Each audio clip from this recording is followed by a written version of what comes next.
Good afternoon, everyone. My name is Kári Steig, and I'm a senior advisor in the Norwegian Directorate of Health. I am a lawyer, and I've been working with the Norwegian legislation regulating the use of biotechnology in medicine and research the past 10 years. And the reason for me being here today is that the Directorate in June this year published a national strategy for personalized medicine in healthcare. I led the working group which looked closer into issues regarding healthcare information and health registries. The strategy has been developed through a process involving different stakeholders and experts, who all have contributed through participation in steering groups, project groups, reference groups, and working groups. Patient and user organization, the healthcare service, and the industry have provided considerable input. In spring 2016, so the spring this year, a draft strategy was submitted for public consultation, and we received a lot of comments, a lot of feedback, which we found very interesting and we were happy about, and we incorporated the vast majority of these in order to get a strategy that is fit for purpose.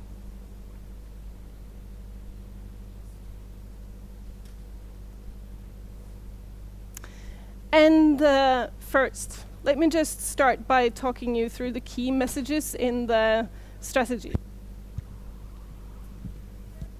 Foremost, we have to facilitate equal access to personalized medicine.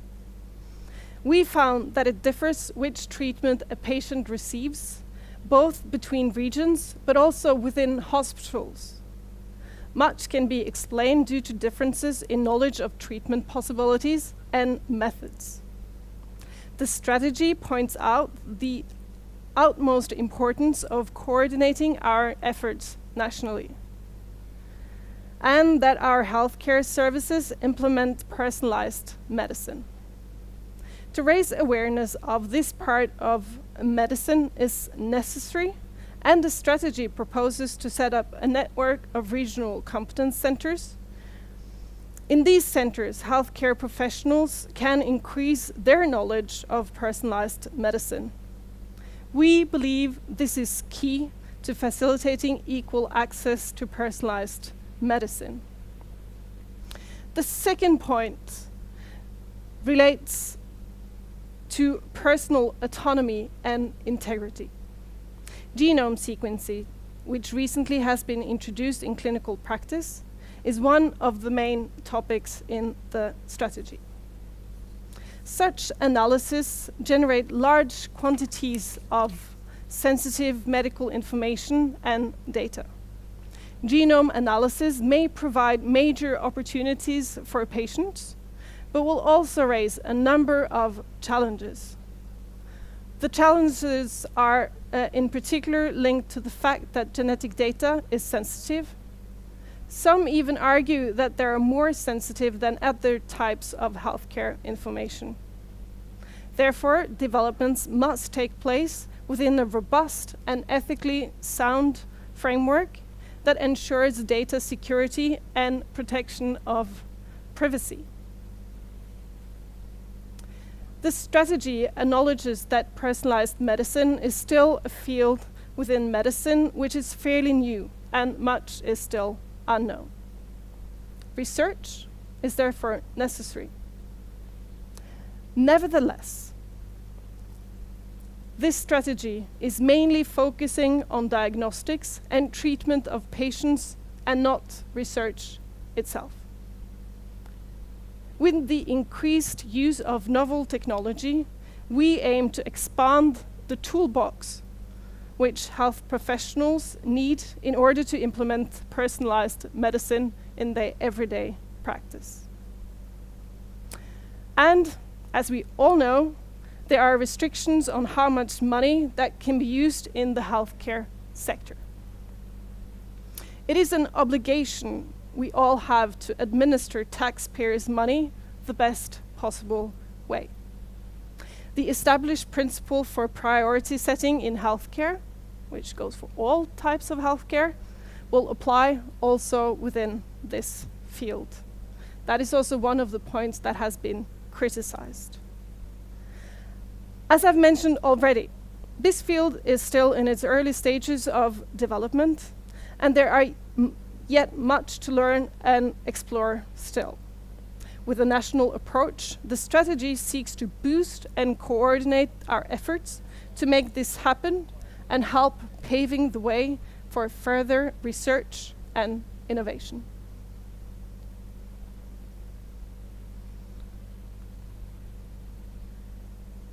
There are several different definitions of personalized medicine. For the scope of this strategy, we chose a broad definition, which you can read here.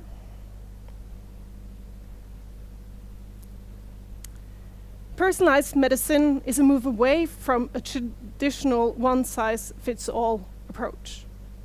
Using novel approaches and emerging technologies in diagnostic testing, genomic analysis, data analytics, etc., the healthcare services aim to offer patients prevention, diagnostics, treatment, and follow-up that is better adapted to their individual biological characteristics.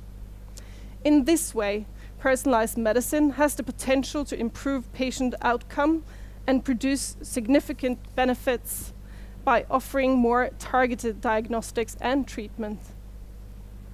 And just as important, to avoid unnecessary treatment and side effects. There are several studies showing that treatment simply does not work. And in order to find those patients that can, that the treatment actually work on is important just for, not only for financial reasons, but more importantly for the patient, him or herself. The shift to personalized medicine is already underway, and there are several examples of clinical applications of personalized medicine.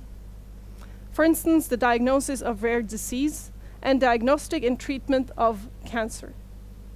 For many patients and their families, just to receive a diagnosis, even though no treatment is currently available, is a relief.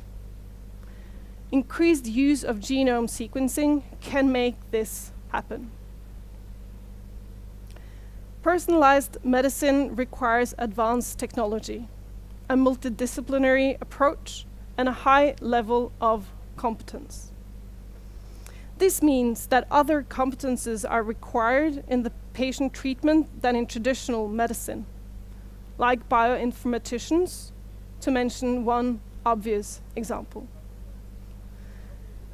Implementation of personalized medicine has the potential to transform the healthcare services and how they are organized. In Norway, more than 250,000 healthcare professionals must build competence on how to use the extra toolbox of data, analysis, and technology in diagnostics and treatment. Clearly, development in these fields must be nationally coordinated.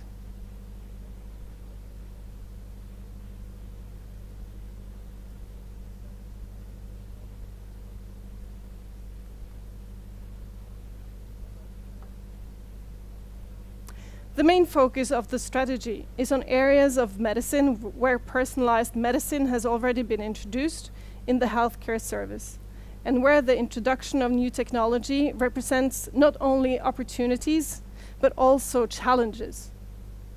For this reason, we give considerable attention to genetic and genome analysis. Genome analysis provide novel diagnostic opportunities for patients, but will also create a number of challenges. This is mainly due to the fact that they will create large amounts of medical data, which we have to tackle both from a technical perspective, but also from a privacy perspective. The strategy is meant to serve as a basis for the implementation and development of personalized medicine in Norwegian healthcare system. The aim is to develop equitable and high-quality healthcare services for the future. At present, this is mainly for the specialized healthcare services, but in the future, we also have to include primary healthcare.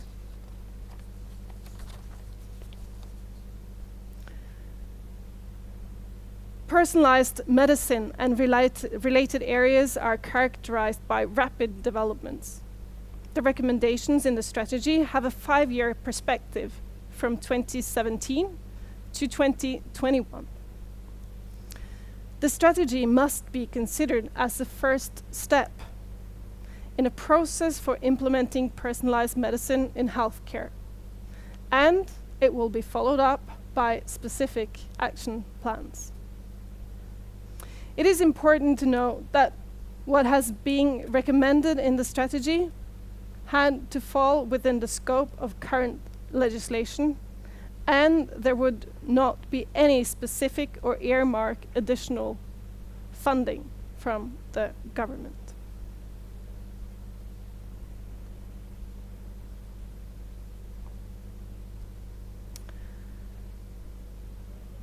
The strategy has recommendation in 5 strategic areas. First area is development and expertise. National development and implementation of personalized medicine requires building, strengthening, and dissemination of competence and knowledge. Furthermore, other professions than previously have to be included in the patient treatment. Traditionally, only geneticists were dealing with genetics in healthcare. This cannot continue. In our future healthcare services, genetics will have to be more integrated in most specialities. An oncologist, for instance, will need to have a good understanding of genetics when choosing a treatment based on a tumor's genetic expression. To achieve this goal, we recommend that personalized medicine is included as a topic in relevant educations. We also recommend that a national network of regional resource centers for personalized medicine is established. And finally, we do recommend that it is being disseminated information to the public on this particular topic. Secondly, the strategy focuses on quality and academic and clinical development. There are significant differences in competence on and technological solutions between healthcare regions in Norway. Healthcare services offered to the patients vary correspondingly. In order to reduce undesirable differences and offer patient equitable healthcare services, it is necessary to establish standardized routines. That's why we recommend that normative documents of clinical use of genome analysis are developed. We also recommend that action plans, as previously mentioned, within a specific area, such as cancer, are being developed. The 2 next points I've merged, and that's health registries and ICT. They are very closely interlinked. Development of personalized medicine and the increased use of genome analysis require the collection of large quantities of data, as well as a need to store and process new types of medical information. Safe and secure storage and processing of medical information is a prerequisite, both for protecting privacy and for maintaining public trust in the healthcare service. Building ICT infrastructure, which underpins this, is important. Furthermore, there are still many challenges when you do genome analysis, both to know what you look for, and more importantly, to understand what you actually see. To understand this, and I know my Faroese colleague agrees with this, sharing and comparing data is key. But sharing and comparing healthcare information is for many controversial and might be in breach of the right to privacy. For the same reason, the legal framework is and has to be strict.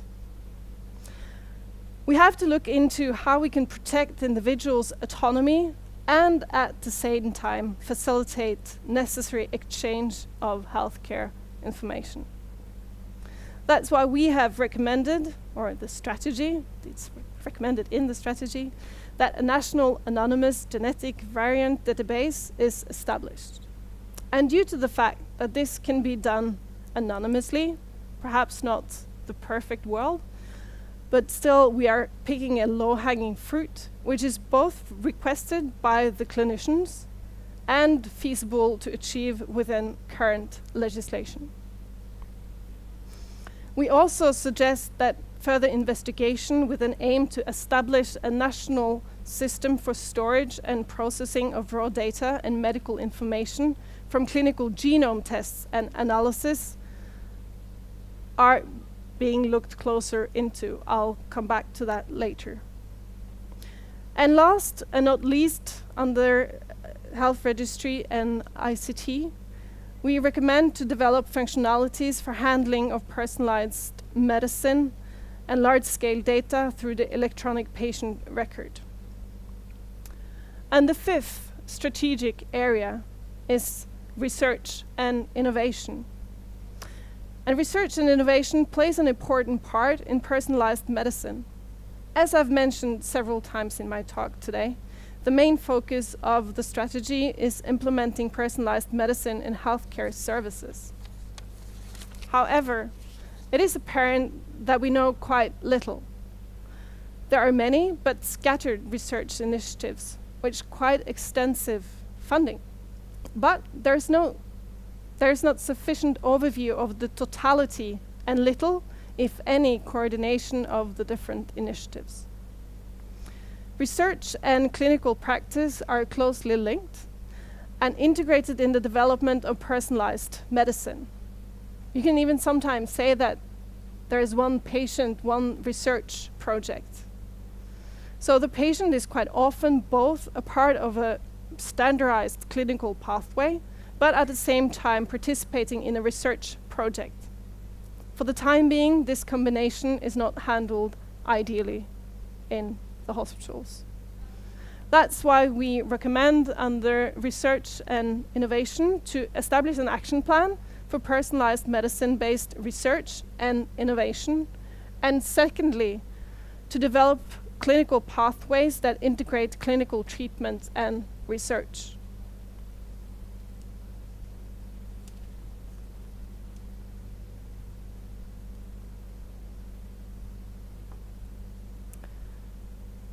Genetic testing is in Norway regulated in the Biotechnology Act. This act is currently under evaluation, and how we regulate the use of genetic tests today may therefore be changed. Genome sequencing can give you information on whether or not you or your children have an increased risk of becoming ill. For these predictive tests, there are specific safeguards in the legislation.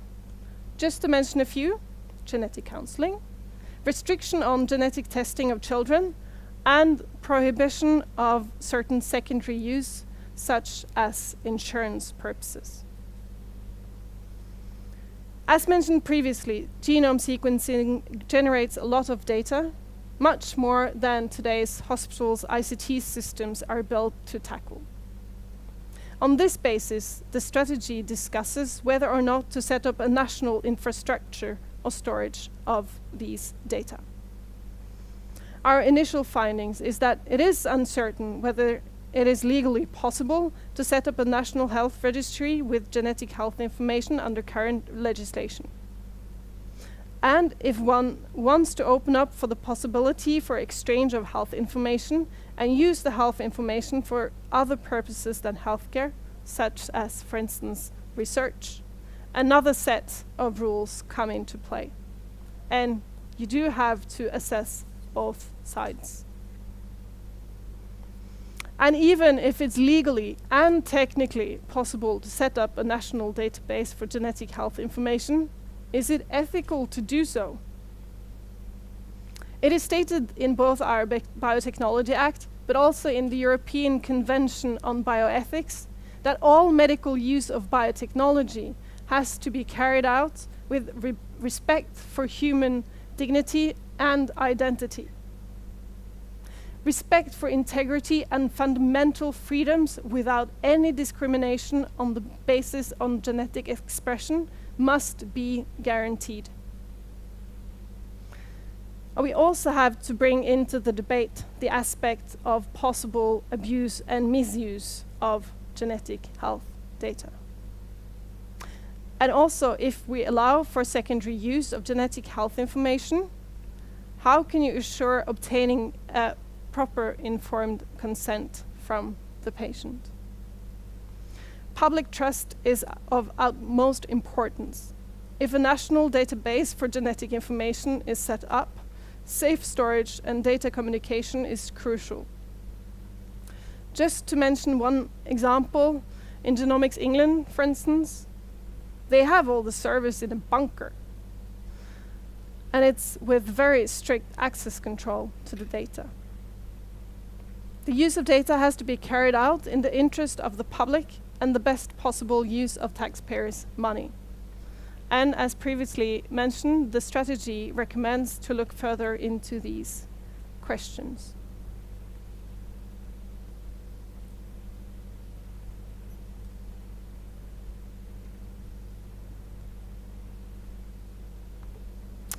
We are now in the phase where we are planning the next steps. What is clear to us, and to most others as well, is that Norway is a small country. And we have to look outside our borders and learn from our neighbors. And are there any possibilities for any collaboration, for instance? Both Finland and Denmark has developed their strategies on personalized medicine. I just learned today that Denmark actually published theirs quite recently, so thank you for that. I'll have to go back home and look into it. But as far as I've understood, both Finland and Denmark have a more clear focus on the use of genomes than what the Norwegian strategy has. But still, collaboration and learning from each other is still both very relevant and important. Finally, as mentioned in my introduction, no funding could be foreseen. But there are no rules without an exception. So in the proposed budget for 2017, it is suggested 8 million Norwegian crowns to set up one, an anonymous variant database, and secondly, a network of regional competence centers. The budget is not, so this is the disclaimer, the budget is not yet agreed in the Parliament, but hopefully it passes unchanged, and the hospital regions can move from the strategy from paper to practice. Thank you for your attention.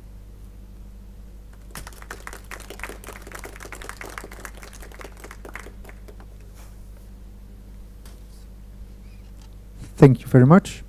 As we have some more time, is there any questions to this? Does anyone have a question to Kari? We might keep it to the end of the session. Okay, thank you very much.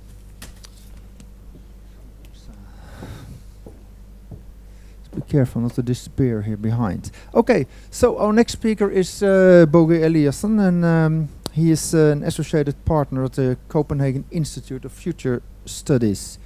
He comes from the Faroe Islands and is educated in political science at the University of Aarhus.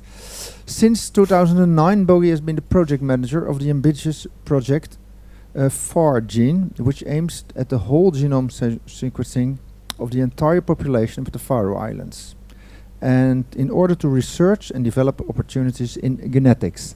And I think, Bogi, this is something you don't want to do on the Faroe Islands, but you also want to do it in Norway and Denmark and the Nordics. Tell us about it.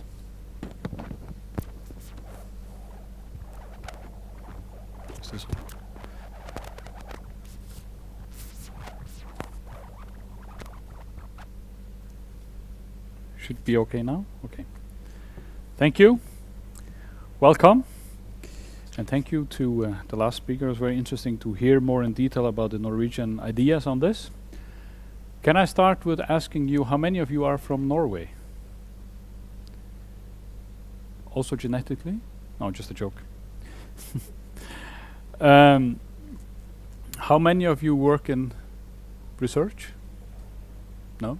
Yeah? Healthcare? Selling data products?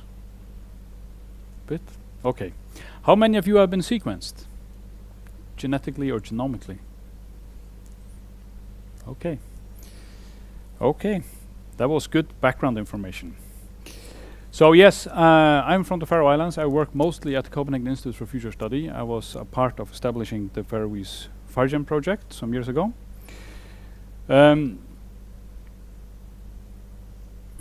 Why do I think this is interesting? I'm a political scientist. I should not be interested in genomes. It's all too complicated. I mean, I can't even figure out why Trump won the election or why Brexit took place. But this is why. It cannot be that we at this point in history are so bad at treating disease. This is one part of it. Another part is this has only a focus on treating when you are ill. Why don't we work on beforehand? So as I said, I've been a part of establishing the FARGEM project of the Faroes. The idea there was that we actually have a lot of data. We have the population pedigree going 200 years back digitalized. We have all the biobanks in one system. So that would be the tissue, the blood, and the health files. And the law was framed in 2005, 2006, so that it actually can be used. Compared to other places, it was decided politically that it should be a public project, so the data cannot be sold. You can sell access to the data, but you cannot sell the data. As said, I'm also at the Copenhagen Institute for Future Studies, where I primarily work with the future of health and very much based on data and genomics. And also in the training or external training advisory board of European Bioinformatics Institute, they do a lot of the standards that we use in molecular biology today. I'm also part of this Horizon 2020 project called Genetic Clinic of the Future. And the really interesting thing with this project is that we actually are trying to identify what are the ingredients of the future genetic clinic, not saying what would it look like, what is necessary to be in. And that's why we have looked very much at what will happen in the server room, what will happen in the laboratory, what will happen at the doctor's office, and what will you do in your living room. Will you sit and argue with your wife and saying who has the best genes? Or what would you actually do with these data? But of course there is data control, consent framework, research care exchange, and public engagement that we work a lot with in these parts. I'm also part of another European called Cost Action and Other program. And it's a pan-European, so we have all the European countries involved, where we look at research and ethics, genomics and markets, and science and values, and trying to map what is actually happening in the different places. So that gives quite a good overview over these things. I also am chair of the bioethical committee of UNESCO in Denmark, so I also need to think ethically at times, at least, in this. And at the Institute, we have focused a bit on what is happening here. So we launched this project 1.5 years ago called Trust Me, I'm Not a Doctor. And seriously, I had a lot of doctor friends on Facebook before we did this. They don't like me anymore that much. But we have also done a report on it, but the idea is more to look at what are the drivers, what is happening here.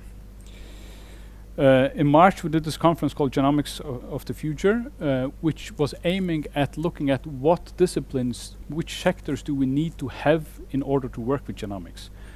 So this is much more a cross-match than it is just saying what is happening in the genomics.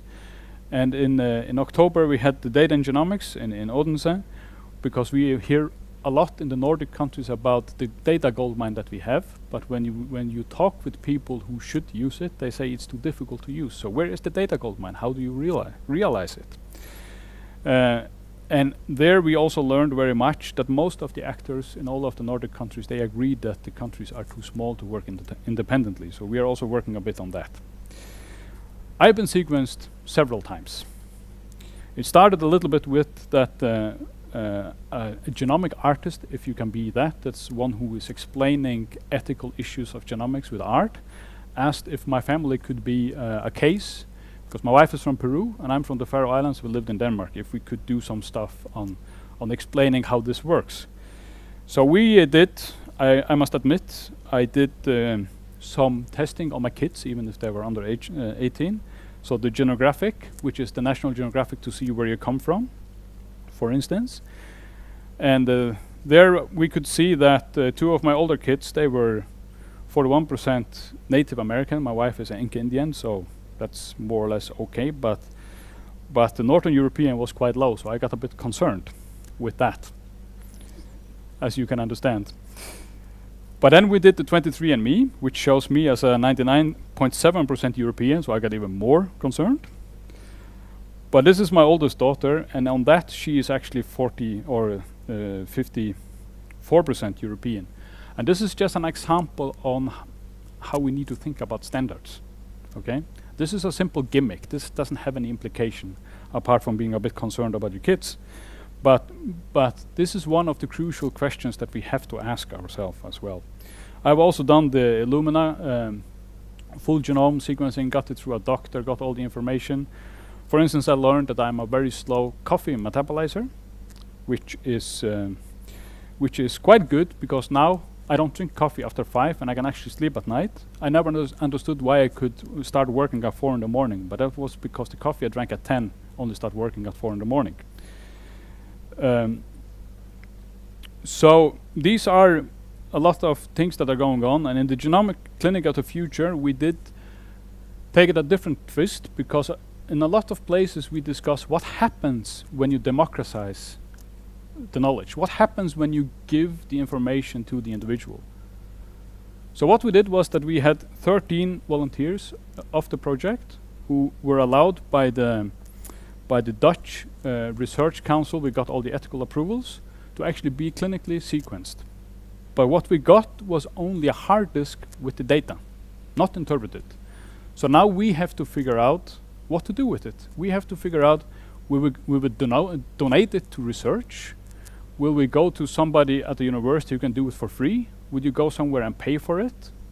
Are you very scared of it?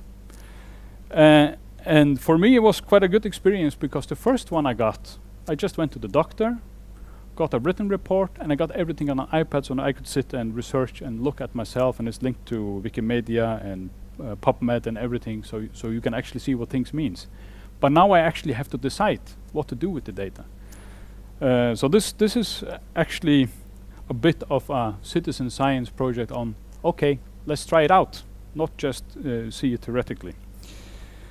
But what do we see of drivers? Because there's a lot happening in the genomic field. These are just some of the projects, and most of you have heard about Human Genome Project, I guess, and we have the Genomic England, which was mentioned before, and all of the Nordic countries are having some kind of a strategy, but all of them are saying that we have a data goldmine that we should link up with. So my crucial question is always, why do we want to work with anonymized data if we have a data goldmine? Just a question. One of the most interesting things that has happened the last half year is that France, which has been very conservative on data repository, put out this goal for 2025, where they already in 2020 want to have a sequencing capacity of doing 220,000 people a year, which is a lot. I think Genomic England is on more or less 12 or 14,000. So there are things happening there. But we do also see the Nordic parts. The Genomic Denmark, which has been running for some years with making a reference genome, has stopped a bit while you're waiting for how do we take the next step. We have the SciLife lab in Sweden, which is more or less an integration of Hang-Up platform, so you can provide service to a lot of projects. We see this of Norway that we just heard, and Finland is going very aggressively in combining the digital health and genomics. And we also have the Norwegian Genomic Consortium working quite aggressively on it. But the precision medicine initiative from the US is probably one of the real big drivers, also because they have decided that they want to use a lot of the knowledge they got from Human Genome Project for the cancer moonshot, to use the knowledge to get it out. And we know that when something happens of this magnitude in the US, in the NIH system, it does trickle down to other institutions that give funding both in the US and in Europe. But there are other game changers.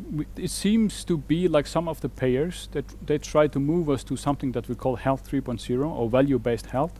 So the payment for the health will not just be for the service, but also on the output. So if there's no output, you won't get the full payment. And this has actually been missing in the point of going for personalized health, because the money hasn't been there. So if we see this change, this might become one of the drivers to come there. It's a lot easier just to deliver a service and don't think about output than actually have to give an output. There's another big driver. There's a new billion middle class in Asia, Africa, and South America that has purchasing power for health, but doesn't have any health providers. So there we will see some new models, and they might just jump right into the modern e-health genomic data style instead of going back to our 100-year-old system and then build it up. And these will be large-scale scalability projects that will become very interesting to look at. And of course, there is systems like IBM Watson Health, which is doing a decision supporting system that makes both genomics but healthcare in general much easier, or should, or will do, I think, and will help a lot in providing us on forward. We also have services like Repositive that tries to help people with linking all the genomic data that is around. Mine is probably in several data banks. And we have networks like chronology.com, which is a patient network where they group all the information that they have and then give it out so you can get better treatment. There is another more commercial like that. It's called Patients Like Me, where they sell the data to research institutions, pharmaceuticals and stuff. So we also do see these drivers coming, and we also have the individualization, of course. One of the things is Microsoft's Health Vault, which Sweden has bought into and will be implemented there next year, I think. So we do see several things going towards what should be around the genomics in order to make it work. But what we seem to be missing is what actually triggered the Human Genome Project. It was the data sharing, the free access to the data. And even if that worked pretty well in making the ground of the Human Genome Project, we have left those principles, and now there is a lot of not sharing that's in the area. One of the things that is going on internationally is the Global Alliance for Genomics and Health, which is both public and private institutions, and they are trying to both find solutions for how can we share research and how can we work with sharing clinical data so we actually can work with it on a larger scale. We have seen a lot of efforts to try to have biobanks work together, and until today they have lost a lot because all the fights were about where should the biobank be, where should it physically be. But that's not necessary anymore because you can actually share with data. So now we are beginning to look at how can we actually share between the biobanks instead of looking at how should it be done.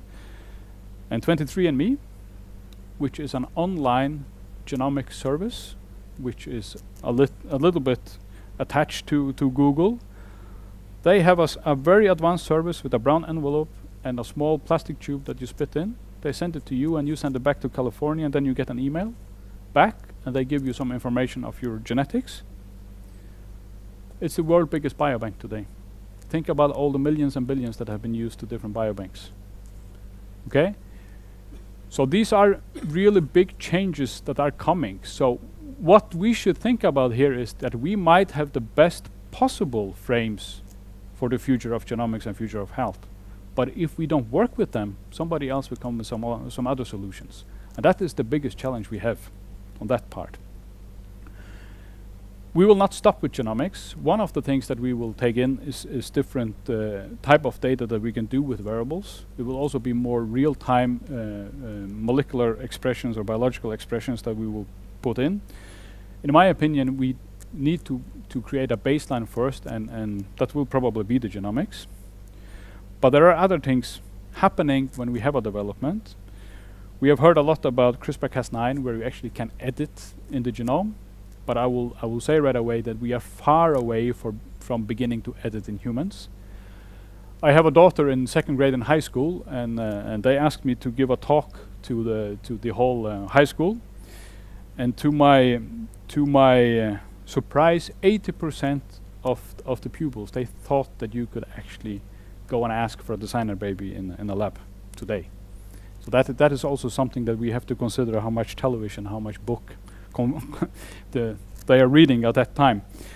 But in Denmark last year, there was a huge discussion with the insurance companies and genetic data. They put forward a proposal that if you had a genetic test and you wanted more than the minimum insurance, you should deliver those results in, and it just created a huge outcry. Generally, this is a task, this is a question that is in every country and is blocking a part of the development on how to work with genomics and health data, and that has to be resolved some way or another. But there is no doubt that the model that insurance company work with has to be changed. And they will not have the upper hand of the data anymore. Probably the individual will have more information than the insurance company will have. So that is changing the game.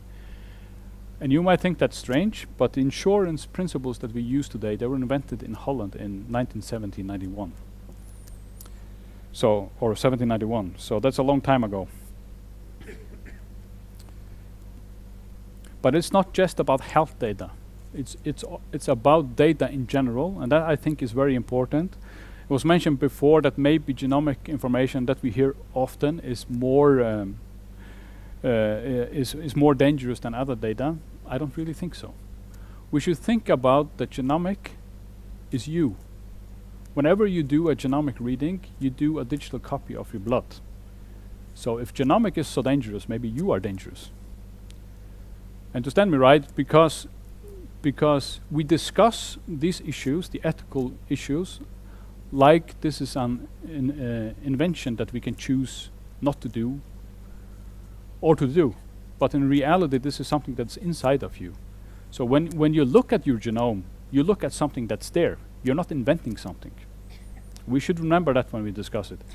I'm not saying that everybody should have all information. I think we should have the right to choose that we don't want to know.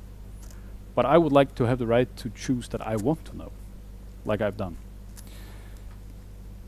But nevertheless, we need to look at these parts. But we do also see that we have big business interests from the big ICT companies worldwide in both health, but also in genomics. So this is something that is happening. So again, in the Nordic context, we might think that we can slow down all of the progress of genomics for the world, but it's not really happening that way. And the same part, we are beginning to hear a word that some are calling the data feudalism, that we see small companies sitting on too much data, and these are issues that we have to think about also. So if we think we can do something else in a Nordic context, the most ethical way of doing it is actually taking the responsibility and trying to work with the progress on that way. It's not working. We do see international movements. Just in the UN system, we have 13 organizations working with genetic or genomic data per se, but they are not aligned in any way. So they often work towards or against each other, which can be a part of it. But I think most of you have heard about the personal data of the European Union, which is coming and being implemented now. So that is one reaction on that. We have to look at data. And what is beginning to become an issue now is, why should you have transparency of data that is in the public repository, but you don't know what private companies have on you? That should probably be aligned in some way, which will come. And we also have to think about who is in this. who are the parties here? One thing is the citizen, and I prefer to call it citizen and not a patient, because if we want to go preventive, it's not a patient we talk about, it's a citizen. The society is different. There we have to think about stigmatization and other things also. What do we want to do with this? What is actually the goal of having genomic information? We cannot do this without academia. There is a lot of research to be done, and it will take at least 100 years to just come a part of the way. The health system has the last 2-3 years become much more positive on using genetic and genomic data. And you should also bear in mind that there is a huge difference if we talk about genetics, which is when we look at one gene in principle, and genomics where we look at the whole. The genetic is just looking at one syndrome, one thing, while genomics we are trying to figure out what is the holistic part of this. And that makes it a bit complicated. We have 3.2 billion base pairs that interact, and then we have all the other layers of molecular biology that we also have to think about. So it becomes more complicated. How would the public system like to use this? We heard a bit about this before. Are we only in the primary care? Are we going to wider out? I had a talk in Hague in Holland this summer at something called a border session, where all the transhumanists and people like that are, where even I am conservative. And then there came one of the leaders of the European Mars mission and asked, would it be feasible and ethically okay to sequence people when they apply to be astronauts, to see if they are very resilient to the rays that you get when you travel? Because if we take the strongest ones, we might be able to finish the carrier to Mars maybe a year before we can, if we have to build it for the average person. So would that be ethical feasible or ethical okay to use information like that? So these are questions we actually get. And then you think this is outrageous. But what do we do when we choose people for the police, or to be a jockey on a horse, or to be a basketball player? We choose for physical appearances that we see. One thing that seems to be quite controversial in both Norway and in Denmark is how much should business be involved. It's less so in Sweden and Finland. We cannot devolve this field without business. I mean, you need research, you need the public system to give healthcare, but business will take a lot of the risk of the development that's necessary, and will also do the service that we have to have in it. But there are several things. Do we agree on what health is? Health 30 years ago was just not being ill. Now you almost have to sign up for an Ironman to be healthy. So that's very different on how we see it. Privacy, what is it? I mean, me and my kids, we don't have the same understanding on being private, what that means. Sharing, should we share data or not? Because in reality, my genome does not hold any value if I cannot compare it with others' genomes. So this is the collectivity versus individuality question. In Denmark, there is actually a little debate now, as we have had on organ donation. If you want prime healthcare where you use molecular data, should you then be forced to share your molecular data? Should you be forced in a reciprocative thought to give data in to get treatment? You get free treatment. Should that be the payment you give to the health system? Big data, that's a big question that we have to work with, and we get too much data today. Jurisdiction, it's both in the countries. How do we share in between? I know in Oslo and Bergen, for instance, they don't always agree very much on who should have which data. Democratization, who should get access to it also in a workable way. And in the EU project with Genetic Clinic of the Future that I mentioned before, we have worked very much on something we call dynamic consent. How should you actually, how should the individual actually work with this data?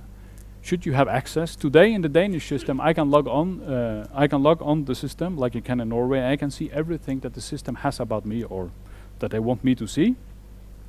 But I cannot choose if I want it shared at that point. I cannot choose if I want to comment on it. I can go in when I do my tax records. I can make my comments, but I cannot do it on my health records, which is a little bit funny. And what about the ownership? Should you be able to decide who should do research on your data? Only public institutions, only researchers from a certain area in your countries that you like, or only on certain subjects? Should you be able to choose that? These are questions that are coming very much in. We have worked a fair bit with trying to see if you can use, for instance, the blockchain technology on it. Can you use other ways on having transferability? Because what we see today is that health is becoming more and more international. Healthcare system in small countries like Norway and Denmark and Sweden will not be able not to send patients out. Then who is the data repository? Who controls the data in that instance? And you can say, okay, that's a bit far-fetched, that will not happen.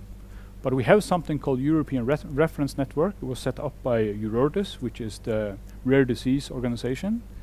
And they actually started this summer, I think it's 25 projects, where you have one place of excellence in Europe. And if you live in the European Union, you have not only the possibility, but the right to be treated by those persons. So we already have these systems coming where you send to expert areas. So we have worked a little bit on some scenarios. You don't have to read those small stuff. What happens if we think about that we have an international data sharing, which is that way on the axis, and a national data sharing, and not, okay? So if we are in the blue area, this will be what we dream about in the Nordic countries, that we can share internationally and nationally, and we'll break down or let the silos work together. But if we only have international data sharing, we will probably get stronger silos, because then you have the different areas in the different countries working very strongly together, but not on a nation-wise. And if you only have it nationally, you will probably have a fairly good national sharing, but we'll have different standards around the world, so we'll not get the globalization expertise that way. And if we don't have anything, we will just have private international companies providing services through insurance companies or pension funds or something like that. So these two not very debated things have a huge influence on how can we work in this field in the future. So the one model that most in Denmark would like is that something like Decode could take some of these things on itself, and you can share data, you can have access to it, you might choose who should look at it. But what we see also is the Kaiser Permanente model, where you have like a health insurer, like we have a lot in US. They are very big in California. I lived 2 years in Brazil. I know how it works when your basic health model is very bad. You go for models like this, and the billion I mentioned before, there will be models like this first, and they will gain a lot of experience also. So these are the two extremes of health models that we are seeing right now that will develop. Probably we will end up somewhere in between, but these are the developments that we see in the horizon right now. We have worked very much with something we called matrix aliasing, which is not a word, we just invented it. But it's very much about not thinking all the time about breaking down silos. We actually need to think about how can we combine the efforts that are. And the big thing, or one of the things that is happening in the Nordic countries, is not the lack of initiatives. There are too many initiatives that are keeping each other down, in a way. So this is a bit, how can I say, to turn a bit around, and not saying that we need to push more and more and more. We actually need to think about what we push and use what we have in it. There were some questions that should be answered in the text about this session. So one of this was collection. What we decided in the Faroese project was that we should collect the data, because if you don't know what you collect, you have a hard time in approving and validate the data. You might use more time in trying to figure out what data is than to just do it from the beginning.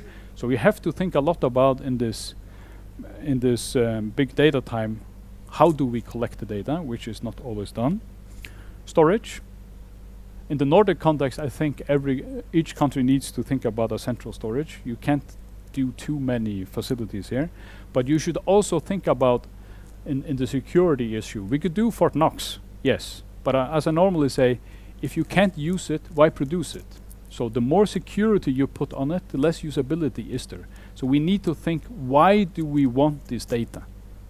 Okay, so if I want to abuse some genomic data about some of you, I will invite you a cup of coffee. I will do something else. I will get somebody to steal your toothbrush or take a hair off your head. I will not break into a biobank. Okay? So you have to think about how much money to use on some security that's not really a security. What we are doing today is that we build Fort Knox for the hologram, and then we go to war. Okay? So we should rethink a little bit on that. Governance.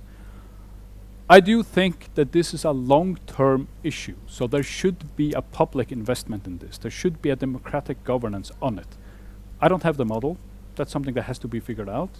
But specifically in the Nordic countries, if we want a welfare health system, we need to think about how to govern this. We cannot choose that digital genomic data will not come. It will come. We can choose if we will take part in developing and framing it. And the use of patient gene information. I have probably been to 100 talks about personalized health. I have never yet seen a project departing from the person itself. That remains to be seen. So we need to think about where is the person when we think about personalized health. What should we give to the person? Should the person actually decide and be a part of this development? So we have worked at the Institute, we have worked very much what we call resilience. Is how can you actually work with the individual and the society to be resilient enough, to be strong enough, agile enough to take on these challenges? How can we do that? We don't have the answers, we have the questions now. But we are quite certain that we cannot solve future's challenges with today's frames. We have to rethink some of the frames. And one of those things is that we also, I do understand it from a public point of view. I would have said the same if I wasn't that chair. But I do not think that we can work with anonymous data in the future. If we want to bring together 10, 15, 20, 40 data points, of course, when you share it for research, or when you do it in an international way in some context, you need to blind it in some way. But to totally anonymize data at all levels will make it impossible to work with, and that's something we also need to consider in it. And also that what comes after the genomics are different omics and lifestyle data, and we should prepare for those parts to come in. Thank you.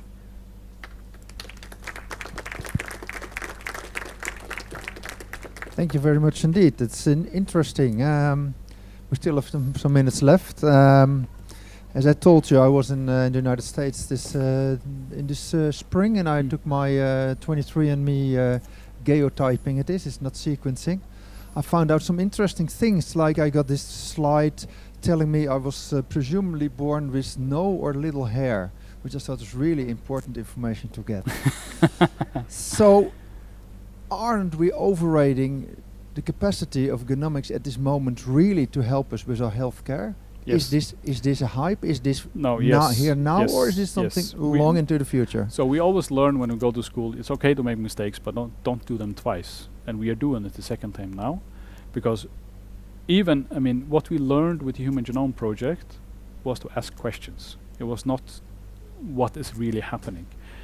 What happened with the Human Genome Project was that the PR work was so incredibly good that the whole world still believes that we solved every question with it.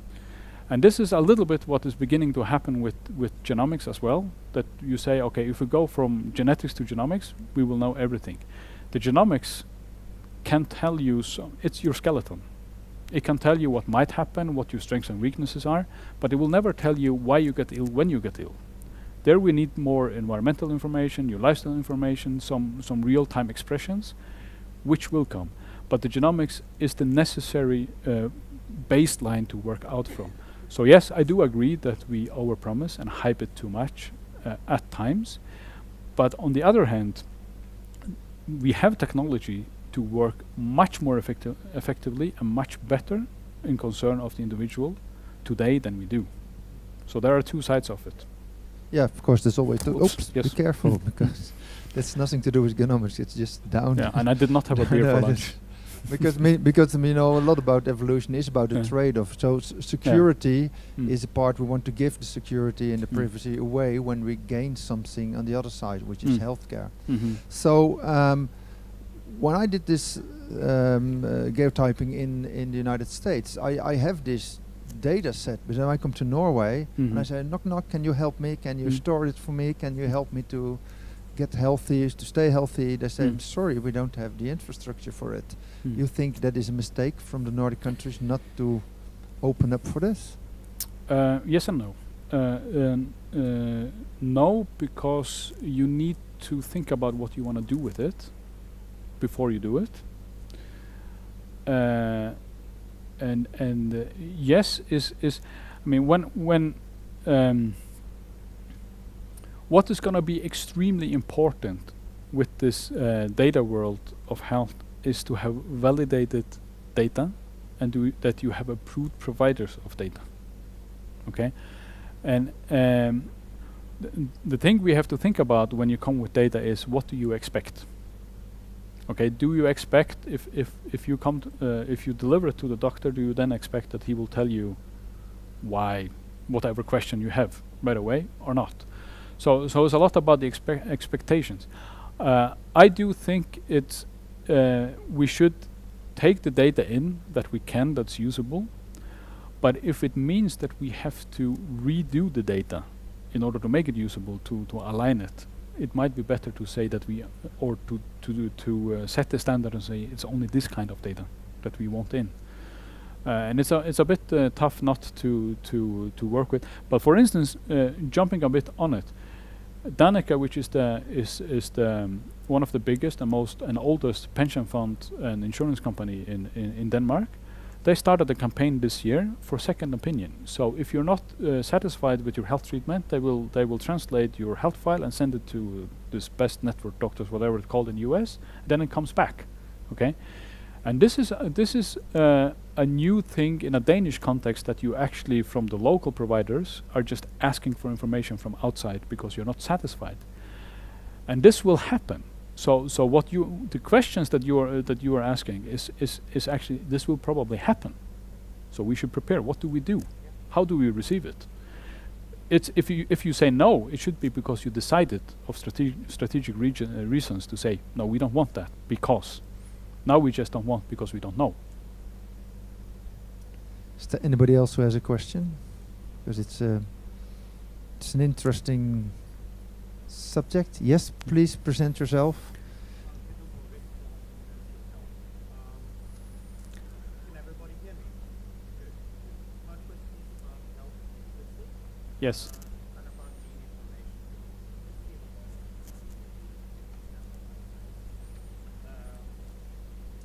It's about slight possibilities of this and that syndrome. There's a concern that normally Yeah. people that don't have the ability to actually understand or risk access No. genetics and people can run down their doctor with Yeah. a lot of concerns about Mm-hmm. genetic diseases or such that it might have. And wouldn't it be also important that the policies where they actually put this into Yeah. education? Yes. Yes. Yes. So firstly, people don't understand risk because lottery wouldn't exist if they did. So that's not just in health. We have a difficulty with it. I do agree that the way genetic or genomic is presented has that flaw. I've been in this for almost last 10 years in several projects where we have discussed this. How do you do the outreach? What is the literacy? Okay, and one part of the Genetic Clinic of the Future project is actually how do you go out, and we in Vienna and Venice, we actually had meeting in Friday and Saturday. We have ambassadors for the project, just lay people, who we then meet with. Sometimes they ask questions, we educate them on some things, and they give us back what they think. Because what we have figured a little bit out is it's very hard for the science community or the public community or public institutions to go directly out.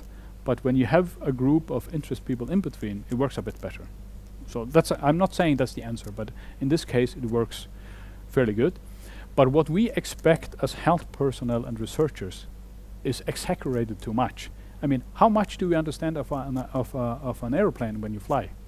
Nothing. You don't even understand a bus. I mean, if you were asked to assemble a bus, could you do it? So we are expecting that people should be genomicists in order to receive data. And you can do the analog with the blood test. We don't really understand what's happening there with all the chemistry, or most of us don't, but we still get the information. So what the genomic community has to do is, how do you get the information, how do you process it, and how do you get it in a usable manner to both health personnel and to the individual person? And that means not with those small risk numbers, which don't really help anybody in that way. I mean, if you're interested, you can read it. I think it's quite fun to read it, especially how Neanderthal you are, but that's something else. But I don't know if I'm answering your question, but I think this is a research community problem that we expect that everybody should have the same interest as us. Okay, I think we can. You can continue the debate Mm. further on. We say thank you for the section. Thank you, Bogi. Thank you, Kari. Then there is a break, and there's a good debate in the central stage. So if you're still here, we will learn a lot about precision medicine and the future of healthcare. Thank you very much.